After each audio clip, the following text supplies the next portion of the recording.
શ્રી અખિલ મહારાષ્ટ્રીયન લેવા પાટીદાર સેવા મહાસંઘના અધ્યક્ષ તરીકે પ્રવીણ ઝાંભરેની વરણી કરવામાં આવી। મહારાષ્ટ્રની બહાર અલગ અલગ ઠેકાણે વસેલા મહારાષ્ટ્રીયન લેવા પાટીદાર સમાજના લોકો સંગઠિત થાય અને સમાજ હિતના કાર્યો થાય તે દિશામાં કામ થવું જરૂરી છે। આ દિશામાં શ્રી અખિલ મહારાષ્ટ્રીયન લેવા પાટીદાર સેવા મહાસંઘ કામ કરી રહ્યું છે।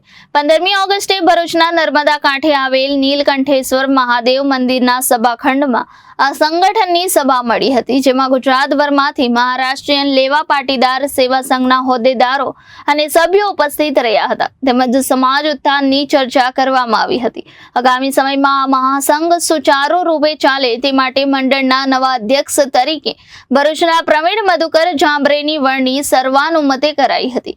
આ ઉપરાંત ઉપાધ્યક્ષ તરીકે સુરતના છાયાતાઈ પાટીલ, સેક્રેટરી તરીકે સેલવાસના ઈશ્વર સરોદે, સહ સેક્રેટરી તરીકે નવસારીના વિજય અત્તરદે, કોષાધ્યક્ષ તરીકે વડોદરાના નારાયણ પાટીલ, મહિલા સંગઠન મંત્રી તરીકે સુરતના વર્ષાતાઈ વાણીની નિમણૂક થઈ હતી તથા ટ્રસ્ટી તરીકે અજીત દાદા પાટીલ, સેલવાસ ભાસ્કર ભાઉ ચૌધરી, પ્રવીણ ઝાંભરે ભરૂચ, ભગવાન ખર્ચે સુરત, ડોક્ટર યોગેશ બોરાલે ભરૂચની નિયુક્તિ કરાઈ હતી। આગામી દિવસમાં સમાજના ઉત્થાન માટે અનેક સામાજિક શૈક્ષણિક કાર્યો કરવા તમામ હોદ્દેદારોએ એક સુરે કટિબદ્ધતા બતાવી હતી।